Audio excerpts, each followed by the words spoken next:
الحمد للہ وکفا والصلاة والسلام علی عباده الذین اصطفى خصوصا علی افضلهم وخاتم النبیین محمد الامین وعلی آلہ وصحبہ اجمعین اما بعد فقد قال اللہ تبارک وتعالی کما ورد فی سورة التوبہ اعوذ باللہ من الشیطان الرجیم بسم اللہ الرحمن الرحیم یا ایھا الذین آمنوا ما لکم اذا قیل لکم انفروا فی سبیل اللہ اثاقلتم الی الارض ارضیتم بالحیاة الدنیا من الآخرہ فما متاع الحیاة الدنیا فی الآخرة الا قلیل الی قولہ تعالی ویحلفون باللہ انہم لمنکم وما ہم منکم ولکنہم قوم یفرقون لو یجدون ملجأ او مغارات او مدخلا لولوا الیہ وهم یجمحون صدق اللہ العظیم رب اشرح لی صدری ویسر لی امری واحلل عقدۃ من لسانی یفقهوا قولی اللہم ربنا الہمنا رشدنا واعذنا من شرور انفسنا اللہم ارنا الحق حقا وارزقنا اتباعه وارنا الباطل باطلا وارزقنا اجتنابه اللہم وفقنا لما تحب وترضى اللہم وفقنا ان نجاہد فی سبیلک باموالنا وانفسنا اللہم ارزقنا شہادتا فی سبیلک آمین یا رب العالمین۔ پچھلی نشست میں ہم سورہ توبہ کے چھٹے رکوع کا مطالعہ کر رہے تھے، اسی سلسلے کو اب آگے بڑھا رہے ہیں۔ ارشاد ہے الا تنصروه فقد نصرہ اللہ اذ اخرجہ الذین کفروا ثانی اثنین اذ ہما فی الغار۔ اگر تم ان کی مدد نہیں کرو گے، یعنی نبی اکرم صلی اللہ علیہ وسلم کی، تو ان کی تو مدد کی تھی اللہ نے جبکہ انہیں نکال دیا تھا یا نکلنے پر مجبور کر دیا تھا مکہ مکرمہ سے ان لوگوں نے جنہوں نے کفر کی روش اختیار کی۔ ثانی اثنین جبکہ وہ دو میں کے دوسرے تھے، یعنی کل دو انسان تھے، جن میں سے ایک حضرت ابو بکر اور دوسرے محمد الرسول اللہ صلی اللہ علیہ وسلم۔ اذ ہما فی الغار جبکہ وہ دونوں غار میں تھے، غار ثور مراد ہے۔ اذ یقول لصاحبہ لا تحزن ان اللہ معنا، جبکہ وہ اپنے صاحب سے کہہ رہے تھے، حضرت ابو بکر سے رضی اللہ تعالی عنہ، گھبراؤ نہیں، رنجیدہ نہ ہو، یقیناً اللہ ہمارے ساتھ ہے۔ یہ ہے اصل میں صاحب ایمان کے لیے صبر اور مصابرت اور استقامت کا سب سے بڑا جو ذریعہ ہے اور سب سے بڑا سہارا ہے، وہ اللہ کی معیت کا احساس ہے۔ اور قرآن مجید میں یہ مضمون اس مقام پر بھی آیا ہے کہ جب حضرت موسیٰ علیہ السلام اپنی قوم کو لے کر نکل رہے تھے اور سامنے سمندر آ گیا تھا اور پیچھے نظر آ رہا تھا کہ ریت کے بادل اڑ رہے ہیں اور بہت دھواں اور غبار نظر آ رہا ہے، یعنی فرعون اپنے لشکر سمیت ان کا پیچھا کرتے ہوئے تعاقب کرتے ہوئے بہت قریب پہنچ گیا، جبکہ ان کے ساتھیوں نے، حضرت موسیٰ کے ساتھیوں نے کہا انا لمدرکون، ہم تو پکڑے گئے۔ تو حضرت موسیٰ کا جواب بھی یہ تھا کلا ان معی ربی سیہدین، ہرگز نہیں، میرے ساتھ میرا رب ہے اور وہ راستہ دے گا، وہ رہنمائی فرمائے گا، راستہ کھولے گا، چاہے کہیں ہمیں راستہ نظر نہیں آ رہا۔ جیسے سورہ طلاق میں فرمایا گیا من یتق اللہ یجعل لہ مخرجا ویرزقہ من حیث لا یحتسب، جو اللہ کا تقوی اختیار کرے گا اللہ اس کے لیے راستہ نکال دے گا، مخرج، جہاں کوئی مخرج نظر نہیں آئے گا، کوئی بھی بچنے کی سبیل نظر نہیں آئے گی بظاہر احوال، اللہ تعالیٰ راستہ بنا دے گا۔ وہی بات انہوں نے فرمائی حضرت موسیٰ نے کلا ان معی ربی سیہدین، اور یہی بات حضور نے فرمائی لا تحزن ان اللہ معنا، اللہ ہمارے ساتھ ہے۔ آپ کو معلوم ہے کہ جس طرح معجزانہ طور پر غار کے عین دہانے تک پہنچ چکے تھے تلاش کرتے ہوئے مشرکین مکہ، اور ذرا سا جھک کے جھانک بھی لیتے تو حضور اور حضرت ابوبکر نظر آ جاتے، لیکن اللہ تعالیٰ کے ہاتھ میں ہے، قبضہ قدرت میں ہے تمام انسانوں کے دل، جیسا کہ حضور نے فرمایا اللہ کی دو انگلیوں کے مابین ہے، یصرف کیف یشاء، جدھر چاہتا ہے پھیر دیتا ہے، اختیار مطلق تو اس کا ہے۔ تو اسی اختیار مطلق پر یقین در حقیقت ان الفاظ میں ہے لا تحزن ان اللہ معنا فانزل اللہ سکینتہ علیہ، تو اللہ نے اپنی طرف سے سکون نازل فرمایا، اطمینان نازل فرمایا ان پر، وَأَيَّدَهُ بِجُنُودٍ لَّمْ تَرَوْهَا، اور مدد فرمائی ان کی ان لشکروں سے جنہیں تم نے نہیں دیکھا۔ خاص اس موقع پر بھی ظاہر بات ہے جو کچھ ہوا ہے، مکڑی نے جالا اگر وہاں تن دیا اور اگر ایک کبوتری نے آ کے وہاں اسی وقت انڈے دے دیے، اور وہ چیزیں جو ہے ظاہر کے اعتبار سے وہ ذریعہ بن گئیں کہ انہوں نے مذاق اڑایا اس کھوجی کا جو لے کر وہاں پہنچا تھا کہ کیا اس غار کے اندر، جس کے اندر کی صورت یہ ہے کہ اس کے دہانے کے اوپر یہ جالے لگے ہوئے ہیں اور یہاں کبوتری نے انڈے دیے ہوئے ہیں، اور یہاں تم سمجھتے ہو کہ کوئی چھپ سکتا ہے؟ حالانکہ حضور اور حضرت ابو بکر اسی کے مابین موجود تھے۔ تو اللہ کے جو لشکر ہیں وہاں یعلم جنودہ الا، اللہ کے جو جنود ہیں انہیں تو وہی جانتا ہے اور کوئی نہیں جانتا۔ اس حوالے سے وہ بھی پھر فرشتے، جیسے بدر میں فرشتوں کا نزول ہے، جیسے احد میں فرشتوں کا نزول ہے، تو اللہ نے مدد فرمائی ان کی ان لشکروں سے جنہیں تم نے نہیں دیکھا۔ وَجَعَلَ كَلِمَةَ الَّذِينَ كَفَرُوا السُّفْلَىٰ، اور اللہ نے کافروں کے کلمے کو، کافروں کی بات کو سب سے نیچے ڈال دیا۔ سفلا اسفل کا مؤنث ہے، سب سے نیچے، اسفل سافلین، جیسے کہ سورۃ التین میں الفاظ آئے ہیں، لقد خلقنا الانسان فی احسن تقویم ثم رددناہ اسفل سافلین، تو اسفلا کا مؤنث سفلا ہے، سب سے نیچے جو ہے ان کی بات پڑ گئی۔ وَكَلِمَةُ اللَّهِ الْعُلْيَا، یہاں اسلوب دیکھیے، یہ نہیں کہا کہ اللہ نے اپنے کلمے کو بلند کر دیا، یہ نہیں فرمایا، حالانکہ پہلے کے ساتھ جعلہ کا لفظ ہے، جعلہ کلمۃ الذین کفروا السفلی وکلمۃ اللہ ہی العلیٰ، اللہ کا کلمہ تو اونچا ہے ہی، وہ تو بظاہر جو ہے حالات ایسے ہو جاتے ہیں کہ ایک انسان کو اشتباہ ہو جائے، وہ شک و شبے کی صورت پیدا ہو جائے، ورنہ آن واحد میں اللہ تعالیٰ جب چاہے تل پٹ کر رکھ دے پورے معاملے کو، اس کا کلمہ تو اونچا ہے ہی۔ واللہ عزیز الحکیم، اللہ زبردست ہے اور حکمت والا ہے۔ انفروا خفافا وثقالا، نکلو اللہ کی راہ میں، چاہے ہلکے ہو اور چاہے بوجھل ہو۔ یہ دو الفاظ بڑے اہم ہیں، اصل میں اس کے معنی اور مفہوم میں بہت سے الفاظ ہیں کہ جو مترجمین نے اور مفسرین نے استعمال کیے ہیں، لیکن میرے نزدیک ان کی صحیح ترین تفسیر اور تشریح اور تعبیر اس حدیث میں موجود ہے جو حضرت عبادہ ابن صامت رضی اللہ تعالی عنہ سے مروی ہے، متفق علیہ، صحیح بخاری اور صحیح مسلم میں، کہ حضور نے جو بیعت لی تھی صحابہ کرام سے، بایانا رسول اللہ صلی اللہ علیہ وسلم علی السمع والطاعۃ فی العسر والیسر والمنشط والمکرہ، یہ چار الفاظ در حقیقت ان دو الفاظ کی تشریح ہے۔ ہلکے ہونا، بوجھل ہونا، یہ ایک تو باطنی کیفیت ہوتی ہے، انسان کو اگر انشراح ہے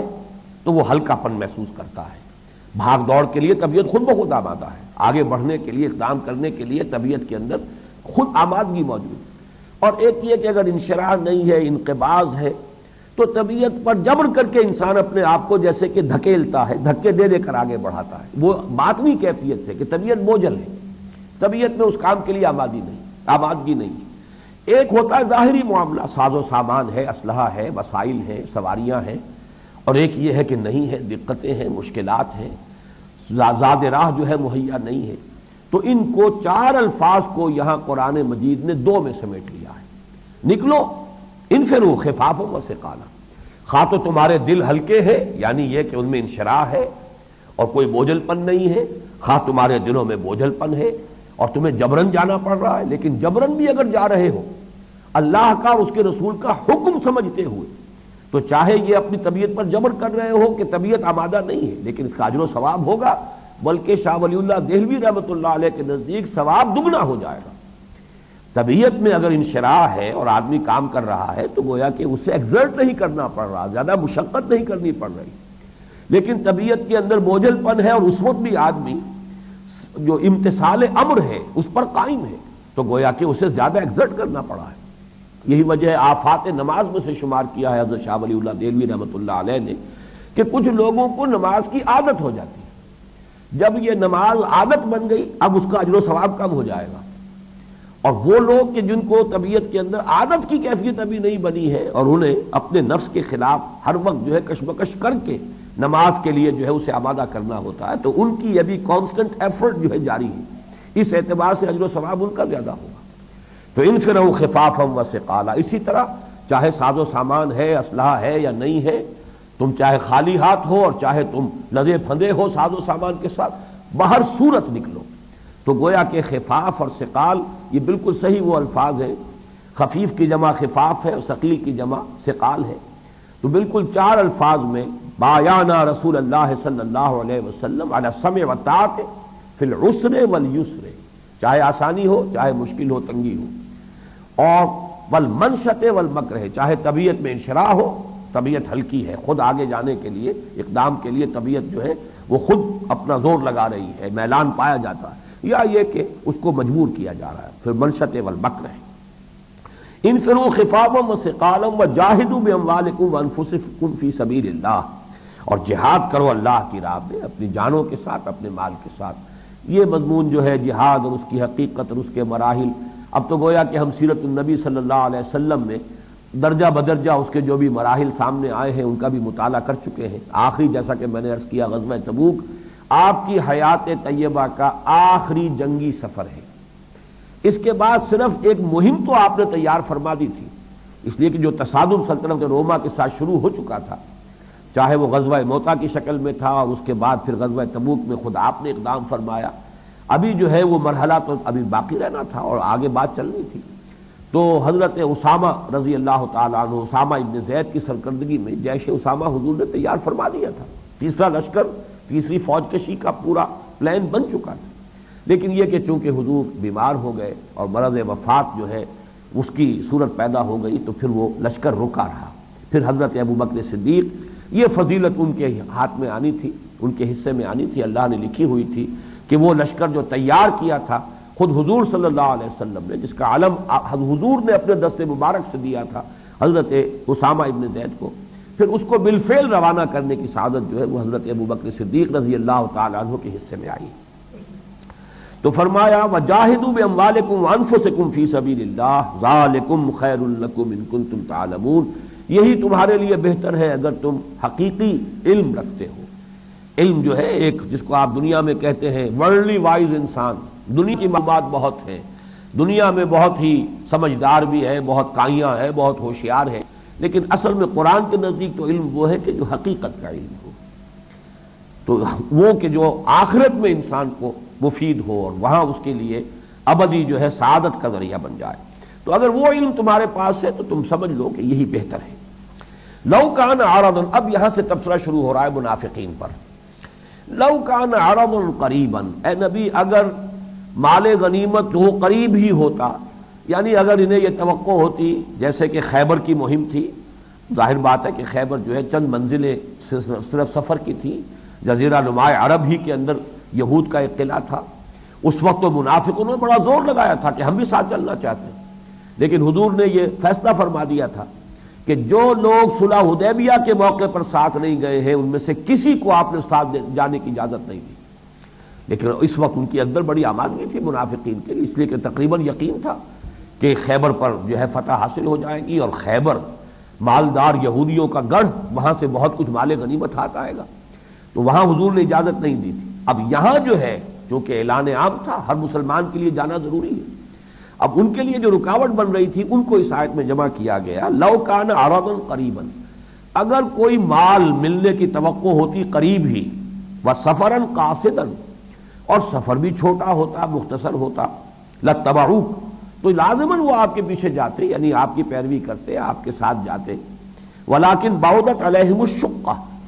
لیکن ان پر یہ دور کی مسافت جو ہے بڑی بھاری پڑ گئی ہے، بہت دور نظر آ رہا یہ سفر جو انہیں اب تبوک کی طرف جانا ہے، شام کی سرحد پر پہنچنا ہے، تو یہ یقیناً جو ہے ان کے لیے ان کے پاؤں کی بیڑی بن گئی ہے، ان کی ہمتوں کے لیے ہمت شکن معاملہ ثابت ہوا ہے۔ وَسَيَحْلِفُونَ بِاللَّهِ لَوِ اسْتَطَعْنَا لَخَرَجْنَا مَعَكُمْ، ان قریب یہ قسمیں کھائیں گے اے نبی آپ کے پاس آ کر کہ اگر استطاعت ہوتی تو ہم ضرور آپ کے ساتھ چلتے۔ اب اس سے معلوم ہو رہا ہے کہ یہ آیات غزوہ تبوک کے لیے روانگی سے قبل نازل ہوئی ہے، اس لیے کہ سَيَحْلِفُونَ بِاللَّهِ، سین جب فعل مضارع پر آتا ہے تو اس کو خاص کر دیتا ہے مستقبل کے لیے، مستقبل قریب کے لیے، ان قریب ایسا ہوگا، یعنی حضور کی طرف سے اعلان ہو چکا ہے لیکن ابھی روانگی نہیں ہوئی، ابھی وہی منافقین جو ہے آ کے قسمیں کھا رہے ہیں، تو حضور کو پیش کی خبر دی جا رہی ہے۔ وَسَيَحْلِفُونَ بِاللَّهِ لَوِ اسْتَطَعْنَا لَخَرَجْنَا مَعَكُمْ، ظاہر بات ہے کہ جو آ کر وہ عذر جھوٹے بہانے بناتے تھے وہ یہی کہ کسی نے بیماری کا بہانہ بنایا، کسی نے اپنی کسی اور گھریلو مجبوری کا بہانہ بنایا، کسی نے کہا میرے پاس کوئی زاد راہ سرے سے ہے ہی نہیں، کوئی ساز و سامان ہی نہیں ہے، تو طرح طرح سے اپنے عذر پیش کیے۔ تو عنقریب یہ آپ کے پاس آ کر قسمیں کھائیں گے کہ اگر استطاعت ہوتی حضور ضرور ہم آپ کے ساتھ جاتے، کیسے ممکن تھا کہ آپ اس سفر پر جا رہے ہیں اور ہم پیچھے رہ جائیں، لیکن کیا بتائیں، اللہ کی قسم ہے، اللہ کو حاضر ناظر جان کر ہم عرض کر رہے ہیں کہ بالکل ممکن نہیں ہے، میں ایسے حالات میں گھر گیا ہوں، میری مجبوری اتنی شدید ہے۔ بس یحلفون باللہ لو استطعنا لخرجنا معکم یہلکون انفسهم، یہ اپنے آپ کو ہلاک کر رہے ہیں، یہ ہے بہت اہم لفظ۔ بظاہر اپنے آپ کو بچا رہے ہیں، حقیقت میں اپنے آپ کو ہلاک کر رہے ہیں، جس سعادت سے اپنے آپ کو محروم کر رہے ہیں، جس ہلاکت کا اپنے آپ کو مستحق بنا رہے ہیں، یہ اپنی جگہ یہ سوچ رہے ہیں کہ ہم اپنے آپ کو بچا رہے ہیں، اس مشقت سے بچا لیں گے۔ تپتی راہیں مجھ کو پکاریں، دامن پکڑے چھاؤں گھنیری، اس شدید گرمی کے موسم میں اتنا طویل سفر کون یہ مصیبت جھیلے، گھر کا آرام ہے، آسائش ہے، تو اس کو چھوڑ کر جانا جو ہے آسان نہیں۔ تپتی راہیں مجھ کو پکاریں، دامن پکڑے چھاؤں گھنیری، تو یہلکون انفسہم، یہاں پر وہ الفاظ بھی ذرا ذہن میں لے آئیے کہ جو سورہ انفال میں آئے ہیں کہ اہل ایمان لبیک کہو اللہ اور اس کے رسول کی پکار پر، اذا دعاکم لما یحییکم بہ، جبکہ وہ تمہیں ایسی چیز کی طرف بلا رہے ہیں جو تمہیں حیات عطا کرنے والی ہے، حیات جاویدانی، جنت کی زندگی، دائمی زندگی اور عیش و آرام کی زندگی۔ حضور جس شے کی طرف بلا رہے ہیں، اللہ جس بات کی طرف تمہیں بلا رہا ہے، وہ تو تمہارے لیے حیات جاویدانی کا پیغام ہے، تم اسے اپنے لیے ہلاکت اور بربادی کا سبب سمجھ بیٹھے ہو۔ تو وہی بات یہاں فرمائی کہ یہ لوگ جو ہیں جو اپنے آپ کو بچا رہے ہیں بظاہر، یہلکون انفسہم، در حقیقت اپنے آپ کو ہلاک کر رہے ہیں۔ واللہ یعلم انہم لکاذبون، اور اللہ جانتا ہے، خوب جانتا ہے یہ جھوٹے ہیں جو کچھ یہ بیان کر رہے ہیں۔ یہ نوٹ کر لیجئے، حقیقت نفاق کے ضمن میں بڑی تفصیلی بحثیں ہم نے کی تھی، اور اس میں یہ لفظ کذب جو ہے اس کو خاص طور پہ نمایاں کیا تھا۔ یہ نقطۂ آغاز ہے اصل میں نفاق کا۔ جھوٹے بہانے بنانے جب انسان شروع کرتا ہے تو اب نفاق کا آغاز ہو گیا، ورنہ یہ کہ کوئی کوتاہی ہو گئی، غلطی ہو گئی، کہیں کوئی تقصیر ہو گئی، تو پھر اگر اس کا اعتراف کر لیا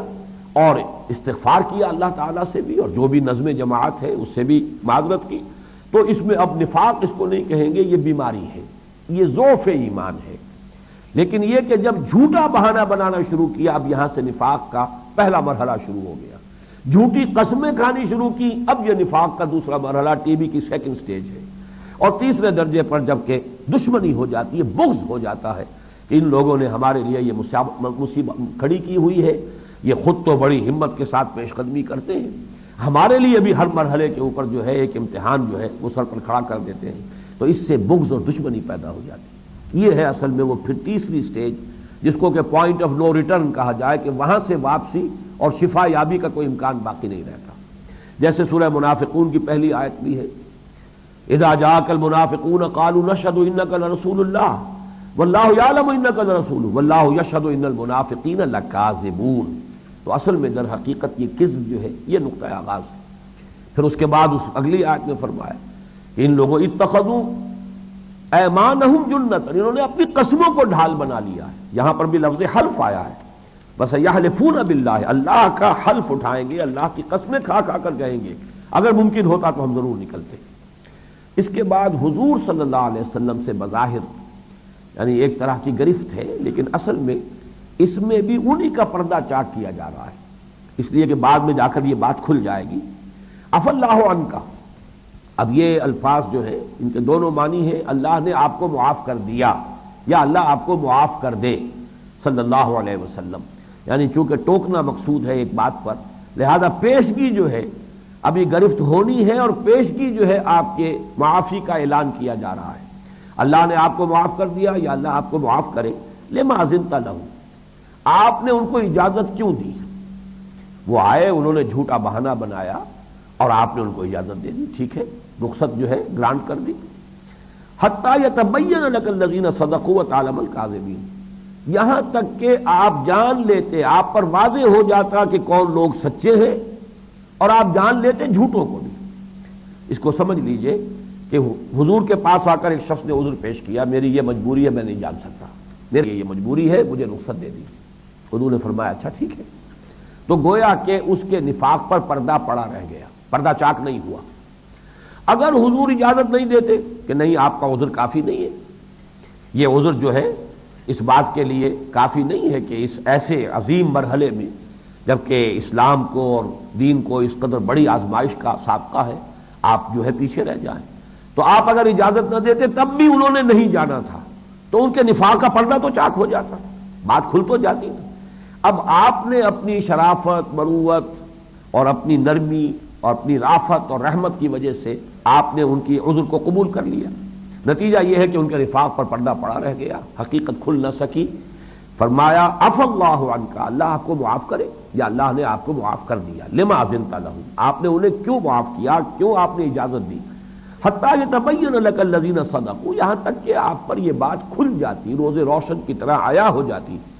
کہ کون لوگ ہیں کہ جو سچے ہیں، وتعلم الکاذبین، اور آپ جھوٹوں کو بھی جان لیتے. لا یستاذنک الذین یؤمنون باللہ والیوم الاخر ان یجاہدوا باموالہم وانفسہم، آپ سے وہ لوگ کہ جو اللہ پر اور یوم آخر پر ایمان رکھتے ہیں اجازت طلب ہی نہیں کر سکتے، رخصت مانگ ہی نہیں سکتے اس سے کہ وہ جہاد کریں اپنی جانوں اور مالوں سے. ایمان کا تو لازمی تقاضا جہاد ہے. یعنی یہاں سورہ حجرات کی اس آیت کو پھر ذہن میں لے آئیے. ایمان کی جو کمپریہنسو ڈیفینیشن ہے قرآن مجید میں، مختصر ترین لیکن جامع ترین، انما المؤمنون الذین آمنوا باللہ ورسولہ ثم لم یرتابوا وجاہدوا باموالہم وانفسہم فی سبیل اللہ اولئک ھم الصادقون. مومن تو بس صرف وہ ہیں جو ایمان لائے اللہ پر اور اس کے رسول پر، اور پھر جہاد کیا انہوں نے اللہ کی راہ میں اور کھپائیں اپنی جانیں بھی اور اپنے مال بھی. صرف یہ لوگ سچے ہیں اپنے دعوی ایمان میں. تو ایمان تو کا تو یوں سمجھیے ایمان حقیقی کا جزو لا ینفک ہے جہاد. تو کیسے ممکن ہے کہ کسی کے اندر وہ ایمان حقیقی موجود ہو اور وہ آ کر آپ سے رخصت طلب کرے؟ یہ ممکن ہی نہیں. لا یستاذنک الذین یؤمنون باللہ والیوم الاخر ان یجاہدوا باموالہم وانفسہم، وہ لوگ کہ جو اللہ اور یوم آخر پر ایمان رکھتے ہیں وہ آپ سے رخصت طلب نہیں کر سکتے اس سے کہ وہ اللہ اور اس کی راہ میں جہاد سے رک جائیں. واللہ علیم بالمتقین، اور اللہ اپنے متقی بندوں کو خوب جانتا ہے. انما یستاذنک الذین لا یؤمنون باللہ والیوم الاخر، یہ جو اجازت کے لیے درخواستیں دے رہے ہیں، جو رخصت چاہتے ہیں، حقیقت میں یہ وہ لوگ ہیں جو ایمان نہیں رکھتے اللہ پر اور یوم آخر پر. یہاں نوٹ کیجئے دونوں مرتبہ ایمان باللہ اور ایمان بالآخرہ اس کو نمایاں کیا گیا ہے، اس لیے کہ جہاں تک حضور صلی اللہ علیہ وسلم پر ایمان کا تعلق ہے، کم سے کم دعوے کی حد تک، وہ تو جیسے کہ سورہ منافقون کی پہلی آیت میں نے آپ کو سنائی، قسمیں کھا کھا کر کہتے تھے. اور ظاہر بات ہے کہ آپ سے آ کر اگر رخصت طلب کر رہے ہیں تو آپ کو اللہ کا رسول تو مانا ہے، تبھی آ کر رخصت طلب کر رہے ہیں. لہذا ایمان بالرسالت کا ذکر یہاں نہیں کیا گیا. دونوں جگہ فرمایا لا یستاذنک الذین یؤمنون باللہ والیوم الاخر ان یجاہدوا باموالہم وانفسہم واللہ علیم بالمتقین. انما یستاذنک الذین لا یؤمنون باللہ والیوم الاخر وارتابت قلوبہم فہم فی ریبہم یترددون، اور ان کے دلوں میں ریب ہے، شکوک و شبہات ہے، اور وہ اپنے اس ریب ہی میں متردد ہو کر رہ گئے. یہ نفاق کا وہ مرحلہ ہے کہ جس میں انسان ابھی بغض اور عناد کی اس انتہا کو نہیں پہنچا ہے، بلکہ جیسا کہ قرآن مجید میں دوسرے مقام پر سورہ نساء کی آیت نمبر 143 میں ان کا نقشہ کھینچا گیا ہے، مذبذبین بین ذالک لا الہ ہؤلاء ولا الہ ہؤلاء. مذبذب ہے ان کے اندر، نہ ان کے ساتھ ہے نہ ان کے ساتھ ہے، نہ ادھر یکسو ہے نہ ادھر یکسو ہے. یہ در حقیقت ضعف ایمان سے آگے بڑھ کر پھر جب وہ مرض نفاق شروع ہوتا ہے تو پہلی دو منزلوں کی حد تک بھی ابھی گنجائش ہوتی ہے کہ ابھی جب تک کہ بغض اور عناد پیدا نہیں ہو گیا ہے تو گویا کہ انسان متردد سا ہے، ٹھٹکا ہوا ہے، بڑھوں نہ بڑھوں، چلوں نہ چلوں. ان دونوں کے درمیان ابھی اس کے تردد، مترددین یہاں جو لفظ آیا ہے، فہم فی ریبہم یترددون، وہ اپنے اسی شک اور شبے کی وجہ سے متردد ہے. تو متردد اور مذبذب، مذبذبین بین ذالک لا الہ ہؤلاء ولا الہ ہؤلاء ولو ارادوا الخروج. اب دیکھیے یہ ان کی گویا کہ جو باطنی کیفیت ہے اب ان پر اس طریقے سے عیاں کی جا رہی ہے کہ ان پر اپنی حقیقت خود منکشف ہو جائے، وہ خود اپنے دل کو ٹٹولیں اور اپنے گریبانوں میں جھانکیں. ولو ارادوا الخروج لأعدوا له عدۃ، اگر انہوں نے نکلنے کا ارادہ کیا ہوتا، اگر حقیقت میں ان کا کوئی ارادہ ہوتا، اس وقت تو آ گئے نا اچانک کہ مجھے یہ مجبوری پیش آ گئی ہے، میری بیوی اتنی شدید بیمار پڑ گئی ہے، میں اس لیے نہیں جا سکتا. لیکن انہوں نے پہلے تو کوئی اہتمام کیا ہوتا، اگر ارادہ ہوتا، بیوی تو اب بیمار پڑی ہے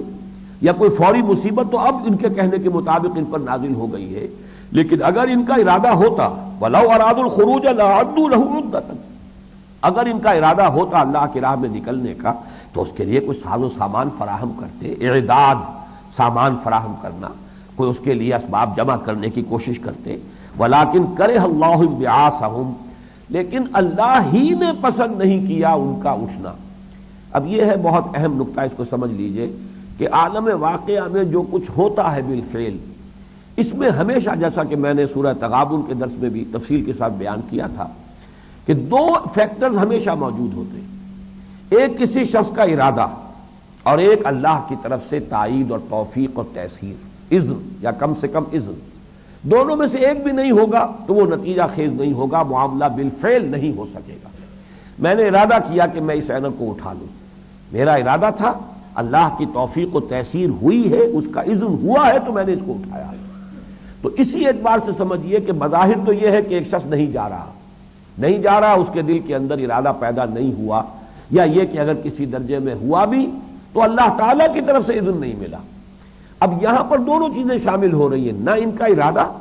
نہ اللہ تعالیٰ کی طرف سے کوئی خصوصی اس وقت ان کے لیے ایسی رہنمائی ہوئی یا توفیق ہوئی یا تیسیر ہوئی کہ وہ اپنے اس عدم ارادے کے باوجود بھی نکلنے کا کوئی خیال اپنے دل میں پیدا کرتے۔ تو اب یہاں ادارہ کیا جا رہا دوسری بات کی طرف کہ در حقیقت اللہ ہی نے پسند نہیں کیا ان کا نکلنا، توفیق اللہ کی شامل حال نہیں ہوئی، اللہ تعالیٰ نے گویا کہ ان کا نکلنے کا ارادہ جو ہے اس کی تائید نہیں فرمائی۔ تو فرمایا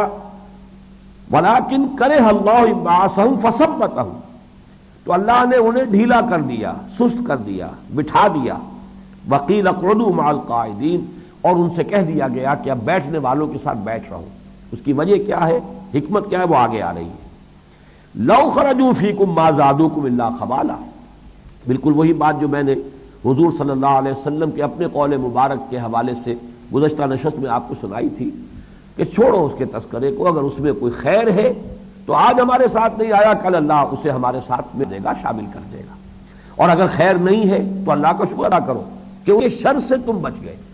اس لیے کہ اگر خیر نہیں ہے ساتھ آ تو کوئی نہ کوئی فتنہ انگیزی کرتا، شر انگیزی کرتا، کوئی نہ کوئی جو ہے تمہارے لیے مشکلات پیدا کرتا۔ وہی بات یہاں آئی ہے، لَوْ خَرَجُوا فِيكُمْ مَا زَادُوكُمْ إِلَّا خَبَالًا، اگر وہ تمہارے ساتھ نکلتے تو نہ اضافہ کرتے تمہارے لیے مگر برائی کا، کوئی نہ کوئی مسئلہ، کوئی نہ کوئی تکلیف دہ بات، کوئی جھگڑا، کہیں کوئی جاہلیت کا کوئی قصہ شروع کرے، مسلمانوں کو لڑا دینے کی کوشش، جیسے کہ اس سے پہلے ہوتا رہا۔ وَلَأَوْضَعُوا خِلَالَكُمْ يَبْغُونَكُمُ الْفِتْنَةَ، اور تمہارے درمیان وہ آگے تاکہ کوئی فتنہ اٹھائے، جیسے کہ اس سے قبل بنی المصطلق کے غزوے میں ہو چکا ہے، جبکہ عبداللہ ابن ابی نے وہاں ہنگامہ کھڑا کروا دیا تھا، اور جبکہ الفاظ کہے تھے کہ انصار مدینہ سے کہ یہ تم لوگوں نے مسلمانوں کو پناہ دی، ان کو کھلا پلا کے موٹا کیا، اب یہی ہے کہ جو تمہارے سر کو آ رہے۔ اور اس نے پھر وہ کہاوت جو عربی زبان کی نہایت دیدہ دلیری کے ساتھ اس کو استعمال کیا کہ ہمارے ساتھ وہی ہو رہا ہے کہ کتے کو خوب کھلا پلا کے موٹا کرو، کبھی تمہیں کو پھاڑے گا، تمہیں کو کاٹے گا۔ آج ان کو تم نے جو ہے تمہارے ٹکڑوں پر پل کر ان کی یہ جرت ہو گئی کہ وہ ہمارے مقابلے میں کھڑے ہو گئے،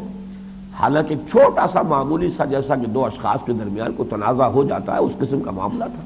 لیکن ہوا دینے والے جو ہیں ان کو تو ایسے مواقع کی تلاش رہتی ہے۔ اسی کا نقشہ کھینچا گیا ہے کہ وَلَأَوْ خِلَالَكُمْ يَبْغُونَكُمُ الْفِتْنَةَ، اگر یہ تمہارے ساتھ نکل بھی جاتے، حضور صلی اللہ علیہ وسلم اگر ان کی اجازت نہ دیتے، فرض کیجئے کوئی شخص اپنا پردہ چاک ہونے سے بالکل ہی اپنے آپ کو بچانے کے لیے زبردستی جبر کر کے نکل ہی آتا، جب نکل کر آتا تو کرتا تو یہاں پہ فتنے اٹھاتا، اس کے سوا کیا کرتا۔ تو گویا کہ ایک عمل ہے حضور صلی اللہ علیہ وسلم کا کہ آپ نے اجازت نہیں دی، ایک پہلو سے اس پر گرفت کی گئی، اگر آپ نے اجازت دی ان کا پردہ پڑا رہ گیا، لیکن اس میں بھی ایک حکمت ہے اللہ تعالیٰ کی طرف سے، اللہ تعالیٰ کی حکمت بالغہ ہے، وہ ہماری غلطیوں کے اندر بھی کہیں خیر پیدا کر سکتا ہے، کہیں کوئی کوتاہی مسلمانوں سے ہو جائے، اللہ تعالیٰ چاہے اسے کنڈون کرے بلکہ اس کو کسی خیر کا ذریعہ بنا دے، یہ اللہ تعالیٰ کی قدرت کاملہ میں اور اس کی حکمت کے اندر کوئی بعید نہیں ہے۔ تو یہاں در حقیقت وہی نظریہ سامنے آ رہا ہے کہ حضور صلی اللہ علیہ وسلم کو تو ٹوکا گیا کہ آپ نے اجازت کیوں دی، لیکن کہ اس میں ایک حکمت اور مصلحت تھی کہ جس کا پردہ اللہ تعالیٰ نے اب یہاں اٹھا دیا، اسے اس کے سامنے بھی کر دیا۔ وَفِيكُمْ سَمَّاعُونَ لَهُمْ، اور تمہارے مابین ان کے لیے سننے والے بہت ہیں، سماع بہت کان لگا سننے والے، تمہارے مابین ایسے لوگ موجود ہیں جو ان کی باتیں بڑی توجہ سے سنتے ہیں۔ یعنی یہ کہ ہر درجے کے، جیسا کہ میں نے مرتبہ عرض کیا، مسلمان تھے، ایسے بھی تھے جن میں ابھی صرف ذوف ایمان تھا، ابھی فرض نہیں شروع ہوا تھا، ایسے بھی تھے جو نفاق کی صرف پہلی سٹیج میں۔ اب یہ لوگ جو ہیں، یہ ظاہر بات ہے منافق اس طرح کے نہیں تھے، لیکن یہ کہ ان کے اندر ایک آمادگی رہتی تھی کہ جو بڑے بڑے سردار تھے منافقوں کے، بڑے چودھری تھے اور رؤسا تھے ان کے، وہ ان کی باتیں توجہ سے تھے، توجہ سے سنتے تھے تو مرض ان کا پروان چڑھتا تھا اور دوسری سٹیج کو پہنچتا تھا۔ تو سماعون لہم کا ایک مفہوم یہ بھی لیا ہے سلف نے کہ تمہارے اندر ان کے جاسوس ہیں، ان کے لیے سنتے ہیں، سانگل لینے کے لیے تمہارے درمیان آتے ہیں، تاکہ جا کے وہ جو ائمۃ الکفر ہیں، جو مدینے کے ائمۃ الکفر ہیں یعنی منافقین، ان کو جا کر حالات بتا سکیں اور رپورٹ کر سکیں۔ تو سلف کی تو اکثر کی رائے یہ ہے کہ سماعون لہم کے معنی یہ ہے، لیکن یہ کہ موجودہ مترجمین نے بھی اور مفسرین نے بھی زیادہ اس کو پسند کیا ہے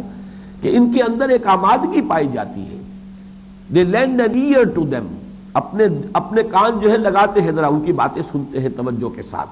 گویا کہ طبیعت میں چونکہ دل میں روگ ہے، اس کا ایک ظہور اس شکل میں ہوتا ہے کہ ان لوگوں کی باتوں کو توجہ سے اور دلی آمادگی کے ساتھ سنتے ہیں۔ اس میں بھی گویا کہ ان اصحاب کو وارن کیا جا رہا ہے جن میں کسی درجے میں ابھی یہ ابتدائی مرض موجود تھا کہ وہ جان لے کہ یہ چیز جو ہے یہ در حقیقت خطرے کی یعنی سرخ بتی کے مانند ہے۔ یہ کیفیت بھی اگر ہے کہ ان کی بات آپ توجہ سے سنتے ہیں تو اس سے بھی گویا کہ نفاق کی طرف پیش رفت کا راستہ کھل جائے گا۔ واللہ علیم بالظالمین، اللہ ان ظالموں سے خوب واقف ہے۔ لقد ابتغوا الفتنة من قبل، یہ لوگ ہیں نبی صلی اللہ علیہ وسلم آپ کے لیے فتنے اٹھاتے رہے، کوشش کرتے رہے فتنہ انگیزی کی۔ وقلبوا لك الامور، اور آپ کے معاملات کو تلپٹ کرنے کی اپنی امکان بھر کوشش کرتے رہے ہیں۔ حتی جاء الحق وظہر امر اللہ وهم کارہون، یہاں تک کہ اللہ کا حق آ گیا اور اللہ کا امر ظاہر ہو گیا اور وہ ناپسند ہی کرتے رہے، انہیں تو اس کے لیے کوئی ان کے اندر آمادگی تھی۔ یہاں اس سے مراد ہے در حقیقت فتح مکہ۔ حتی جاء الحق وظہر الامر، غالب ہو گیا، ظاہر ہو گیا اللہ کا معاملہ،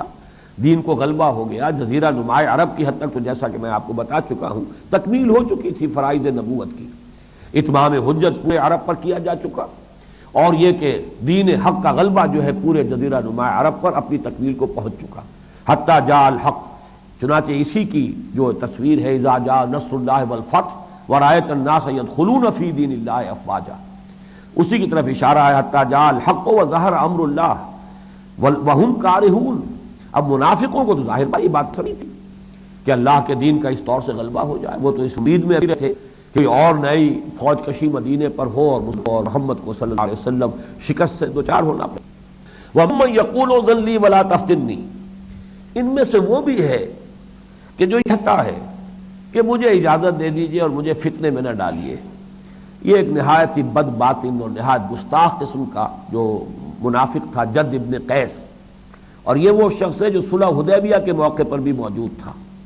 اور واحد یہی ہے کہ جس نے حضور سے بیعت نہیں کی تھی، بیعت رضوان میں شامل نہیں ہوا۔ باقی پورا جو مجمع تھا 1400 1500، بعض روایات کی روح سے 1800 صحابہ نے بیعت کی ہے، ایک منفرد رہا جس نے اس وقت بھی بیعت نہیں کی۔ یہی جد ابن قیس ہے، یہ حضور کے پاس آیا کہ حضور، اور بہت ہی گستاخی کے انداز میں کہ مجھے تو آپ اجازت دے دیجئے، مجھے فتنے میں نہ ڈالیے، میں بڑا حسن پرست قسم کا انسان واقع ہوا ہوں اور شامی عورتیں بڑی حسین ہوتی ہیں، میں اپنے آپ پر قابو نہیں رکھ سکوں گا، تو مجھے تو آپ اجازت دے دیجئے، اس امتحان میں نہ ڈالیے۔ وَمِنْهُمْ مَن يَقُولُ ذَلِّي وَلَا تَفْتِنِّي، ان میں سے وہ بھی ہے جس نے یہ کہا یا جو کہہ رہا ہے کہ مجھے اجازت دے دیجئے، رخصت دے دیجئے، مجھے فتنے میں نہ ڈالیے، امتحان میں نہ ڈالیے۔ اور بڑے پیارے الفاظ آئے، أَلَا فِي الْفِتْنَةِ سَقَطُوا، فتنے میں تو پڑ چکے، فتنے میں تو اب ان کا یوں سمجھیے کہ فیصلہ ہو گیا کہ فتنے میں مبتلا ہو گیا۔ یہ کس فتنے سے بچنا چاہ رہا ہے؟ فتنے میں تو گرفتار ہو چکا، آخری درجے میں ناکامی جو ہے اس کی وہ سامنے ظاہر ہو چکی۔ وَإِنَّ جَهَنَّمَ لَمُحِيطَةٌ بِالْكَافِرِينَ، اور اصل میں تو جہنم ہے کہ جو ایسے کافروں کا احاطہ کیے ہوئے، گھراؤ کیے ہوئے۔ یہ الفاظ جو ہیں اس اعتبار سے کہ ہمارے ظاہری حواس کے اعتبار سے تو جنت بھی دور ہے اور دوزخ بھی دور ہے اور قیامت بھی ابھی ہماری نگاہوں کے سامنے نہیں ہے، لیکن معنوی اور باطنی طور پر گویا کہ جہنم جو ہے احاطہ کیے ہوئے اس وقت بھی کافروں کا، گھیرے میں لیے ہوئے جہنم ان کو اپنے، وَإِنَّ جَهَنَّمَ لَمُحِيطَةٌ بِالْكَافِرِينَ إِن تُصِبْكَ حَسَنَةٌ تَسُؤْهُمْ۔ اے نبی اگر آپ کو کوئی خیر پہنچتا ہے، کوئی خوبی پہنچتی ہے، کوئی خوشی حاصل ہے، کوئی فتح اور نصرت الہی کا منظر سامنے ہے، انہیں برا لگتا ہے۔ یہ ہے اصل میں وہ سٹیج میں بغض پیدا ہو جاتا ہے۔ میں نے کیا کہ یہ جو منافقت کی 3 سٹیجز ہیں ان کو اچھی طرح کلیئرلی سمجھ لیجیے۔ پہلی سٹیج پر صرف جھوٹے بہانے، امتحان اور آزمائش سے بچنے کے لیے۔ دوسری سٹیج پر جھوٹی قسمیں، حلف، اتخذوا ایمانہم جنۃ، اپنی قسموں کو ڈھالنا لیا۔ تیسری سٹیج پر آ کر بغض اور عداوت۔ تو یہ در حقیقت ان منافقین کا تذکرہ ہو رہا ہے۔ ان تصبک حسنۃ تسؤہم، آپ کو کوئی خیر پہنچتا ہے، بھلائی پہنچتی ہے، کوئی کامیابی آپ کے قدم چومتی ہے، انہیں بری لگتی ہے۔ وَإِن تُصِبْكَ مُصِيبَةٌ يَقُولُوا قَدْ أَخَذْنَا أَمْرَنَا مِن قَبْلُ وَيَتَوَلَّوْا وَهُمْ فَرِحُونَ۔ اور اگر آپ کو کوئی مصیبت پہنچتی ہے، کوئی تکلیف پہنچتی ہے، تو پھر یہ بڑے ہی فخر کے ساتھ کہتے ہیں ہم نے تو اپنا معاملہ پہلے ہی درست کر لیا تھا، ہمیں معلوم تھا، یہ تو حماقت کر رہے تھے، غلطی کر رہے تھے، ہم تو اتنے بے وقوف نہیں ہیں۔ جیسے کہ ان کے الفاظ سورہ بقرہ میں آئے ہیں، جب ان سے کہا جاتا ہے وَإِذَا قِيلَ لَهُمْ آمِنُوا كَمَا آمَنَ النَّاسُ قَالُوا أَنُؤْمِنُ كَمَا آمَنَ السُّفَهَاءُ، جب ان سے کہا جاتا ہے ایمان لاؤ جیسے دوسرے لوگ ایمان لائے ہیں، تو کہتے ہیں کیا ہم بے وقوفوں کے مانند ایمان لائے؟ انہیں تو اپنے نفع نقصان کا خیال ہی نہیں، خیر اور شر کی پرواہ ہی نہیں، تو یہ تو بالکل دیوانے ہو گئے، پاگل ہو گئے، تو ہم تو دیوانے اور پاگل نہیں۔ اس انداز میں وہ خوشیاں مناتے تھے۔ قد اخذنا امرنا من قبل، ہم نے تو اپنا معاملہ پہلے درست کر لیا تھا۔ وَيَتَوَلَّوْا وَهُمْ فَرِحُونَ، اور اتراتے ہوئے اور خوشیاں مناتے ہوئے وہ پیٹھ موڑتے ہیں۔ یہ اب 2 آیات جو آ رہی ہیں وہ گویا کہ آج کے سبق کا اصل حاصل ہے۔ قُل لَن يُصِيبَنَا إِلَّا مَا كَتَبَ اللَّهُ لَنَا هُوَ مَوْلَانَا، اے نبی ان سے کہہ دیجئے ہم پر ہرگز کوئی مصیبت نہیں آ سکتی، کوئی حادثہ، کوئی واقعہ، کوئی مصیبت، کوئی تکلیف،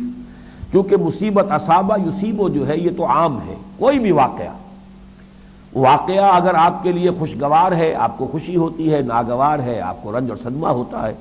عام طور اس دوسری قسم کے حوادث و واقعات کے لیے لفظ مصیبت ہے کہ جو انسان کو ناگوار۔ قُل لَن يُصِيبَنَا إِلَّا مَا كَتَبَ اللَّهُ لَنَا، کہہ دیجئے ہم پر کوئی شے وارد نہیں ہو سکتی، کوئی حادثہ، کوئی تکلیف، کوئی مصیبت، سوائے اس کے جو ہمارے رب نے ہمارے لیے طے کر دی۔ ہوا مولانا، وہ ہمارا مولا ہے، ہمارا حمایتی ہے، مددگار ہے، پشت پناہ ہے، حامی ہے، ناصر ہے، ہمارا محبوب ہے، مقصود ہے۔ اگر اس کی طرف سے کوئی ابتلا، کوئی آزمائش، کوئی تکلیف آئے تو ہر چہ بادہ باد، جو آئے سو آئے، کہ ہر چہ ساقی ماں ریخت عین الطاف است، جو بھی میرے ساقی کی طرف سے میرے پیالے میں ڈال دیا جائے اس کا لطف و کرم ہے، ہم تو اسے شکریہ کے ساتھ قبول کرتے ہیں۔ وعلی اللہ فلیتوکل المؤمنون، اور اہل ایمان کو تو صرف اللہ پر توکل کرنا چاہیے۔ اسباب و وسائل کا اہتمام فرض ہے، اعدوا لہم ما استطعتم، لیکن یہ کہ توکل اسباب و وسائل پر نہیں، صرف اللہ کی ذات پر۔ اگلی آیت اس سے بھی زیادہ ایمان کی اصل حقیقت کو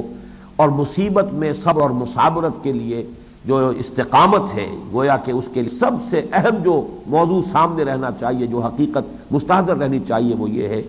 قُلْ هَلْ تَرَبَّصُونَ بِنَا إِلَّا إِحْدَى الْحُسْنَيَيْنِ، اے نبی کہہ دیجئے تم ہمارے بارے میں سوائے 2 نہایت اعلیٰ انجاموں کے، 2 نہایت عمدہ اور حسین چیزوں کے اور کس کی توقع کر سکتے ہو؟ اب حسنیین حسنہ کا تثنیہ ہے، حسنہ احسن کا مؤنث ہے، 2 نہایت عمدہ، نہایت اعلیٰ، 2 ہی انجام ہو سکتے ہیں نا؟ مراد کیا ہے؟ اگر ہم اللہ کی راہ میں سب قتل ہو گئے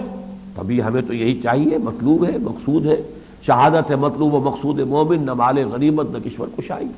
اور اگر ہم کامیاب ہو کر لوٹ آئے تو تم بھی کہو گے کہ کامیاب ہو گئے۔ تو ہمارے لیے تو دونوں انجام یکساں ہیں، اور یکساں کیا؟ نہایت اعلیٰ ہے، نہایت حسین ہے، نہایت مطلوب ہے۔ اب ڈر کس بات کا؟ منحصر مرنے پہ ہو جس کی امید، نا امیدی اس کی دیکھا چاہیے۔ جو لوگ موت کو اس درجے خوش آئند سمجھتے ہوں اور شہادت کی موت کو اپنے لیے اصل حیات جاگنے کا سمجھتے ہو، اب ان کے لیے ڈر ہوگا تو کس شے کا؟ ہم کس شے سے ڈرا رہے ہو؟ قل هل تربصون بنا الا احدى الحسنيين ونحن نتربص بكم، اور ہمارے بارے میں ایک امید لیے ہوئے توقع کر رہے ہیں، انتظار کر رہے ہیں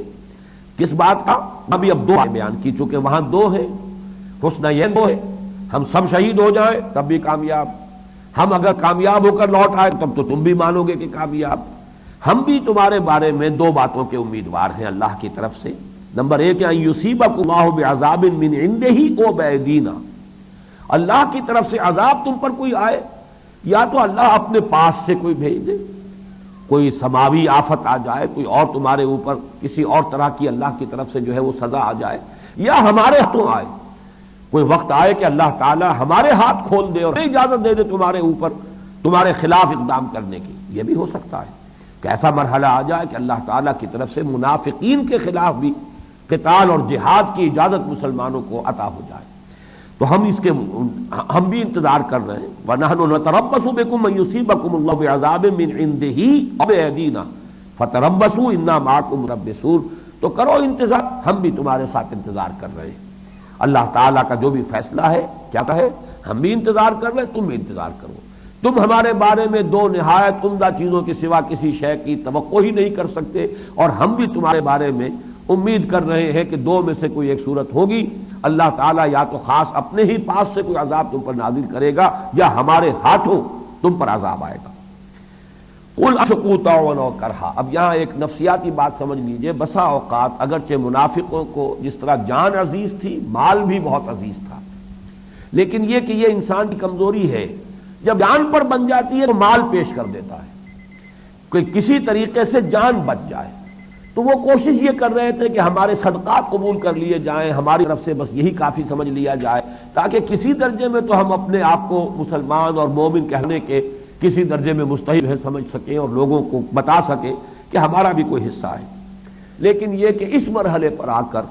اللہ تعالیٰ نے حضور صلی اللہ علیہ وسلم کو حکم دے دیا کہ اب ان منافقین سے کوئی صدقہ بھی آپ کبھی قبول نہ کیجیے، ان کا کوئی مالی تعاون بھی آپ قبول نہ کیجیے۔ قل انفقوا طوعا او کرہا لن يتقبل منکم، کہہ دیجئے اے نبی کہ چاہے تم اب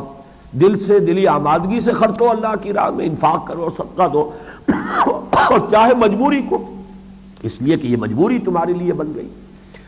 انکم کنتم، یہ تمہارے سے قبول نہیں کیا جائے گا، انکم کنتم قوما فاسقین، اس لیے کہ تم نہایت سرکش لوگ ہو، تم نے اس پوری جد و جہد کے اندر محمد رسول اللہ صلی اللہ علیہ وسلم کا ساتھ نہیں دیا۔ وما منعهم ان تقبل منهم نفقاتهم الا انهم كفروا بالله وبرسوله، نہیں محروم ہے ان کو ان کے صدقات قبول کیے جاتے مگر اس سے کہ وہ اللہ پر کفر چکے ہیں، اللہ کا اور اس کے رسول کا۔ یہ نوٹ کر لیجئے کہ یہ بات جو ہے سورہ منافقون میں بھی اور حقیقت نفاق کی تقریر میں بھی واضح کر چکا ہوں کہ نفاق بھی اصل میں کفر ہے، ارتداد ہے۔ ذالک بانہم آمنوا ثم کفروا فطبع علی قلوبہم فہم لا یفقہون، لیکن یہ قانونی ارتداد نہیں ہے، ظاہری نہیں ہے، باطنی ارتداد ہے۔ اندر سے جو بھی ایمان کی تھوڑی بہت پونجی جو ہے کبھی حاصل ہوئی تھی وہ زائل ہو گئی، وہ جاتی رہی، لیکن یہ کہ اوپر سے ایک ونیئر جو ہے قانونی اسلام کا وہ برقرار رہا۔ تو فرمایا وما منعهم ان تقبل منهم نفقاتهم الا انهم كفروا بالله وبرسوله ولا ياتون الصلاة الا وهم كسالى، اور یہ نماز بھی نہیں پڑھتے، نماز کے لیے نہیں آتے، نہیں کھڑے ہوتے نماز کے لیے، مگر یہ کہ بڑے کسل کے ساتھ طبیعت کے پر جبر کرتے ہوئے، ولا ينفقون الا وهم كارهون، اور خرچ بھی کرتے ہیں تو دلی آمادگی سے نہیں، مجبوری کو۔ فلا تعجبك اموالهم ولا اولادهم، یہ آیات ہم اس سے پہلے حقیقت نفاق کے ضمن میں بھی پڑھ چکے ہیں۔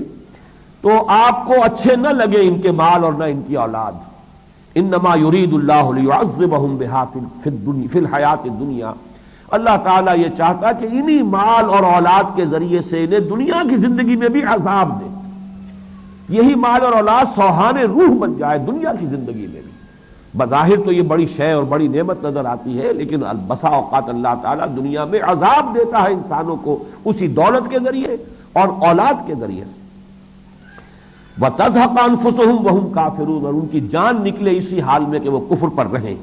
وَيَحْلِفُونَ بِاللَّهِ إِنَّهُمْ لَمِنكُمْ، اور وہ قسمیں کھا کھا کر کہہ رہے ہیں کہ اے مسلمانوں ہم بھی تم ہی میں سے ہیں۔ وَمَا هُمْ مِنكُمْ، اور مسلمانوں یہ ہرگز تم میں سے نہیں ہیں۔ وَلَكِنَّهُمْ قَوْمٌ يَفْرَقُونَ، بلکہ یہ بزدل لوگ ہیں۔ فرق یفرق کے معنی گھبرانا اور خوف کھانا، اور بزدلی کے لیے گویا کہ یہ عبارت ہے. یہ بزدل ہے، کھل کر نہیں کہہ سکتے. اگر کھل کر کہتے ہیں، ارتداد کا معاملہ کرتے ہیں، کھل کر دشمن بنتے ہیں تمہارے، تو تمہارے ہاتھوں انہیں مشکل پیش آ جائے گی، تمہارے سے مقابلہ کرنا پڑے گا.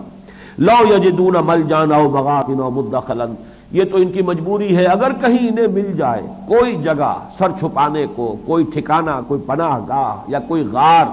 یا کوئی سر گھسانے کی جگہ، لولوا الیہ وہم یجمعون، تو اسی کی طرف یہ لوٹ جائیں گے اپنی رسیاں توڑاتے ہوئے، جیسے کہ کوئی جانور رسی توڑا کر بھاگتا ہے. یہ تم سے علیحدہ ہو کر کہیں نہ کہیں پناہ لے لیتے، لیکن اب ان کے لیے پناہ ہے کہاں؟ پورے جزیرہ نما عرب پر دین کا غلبہ ہو چکا ہے.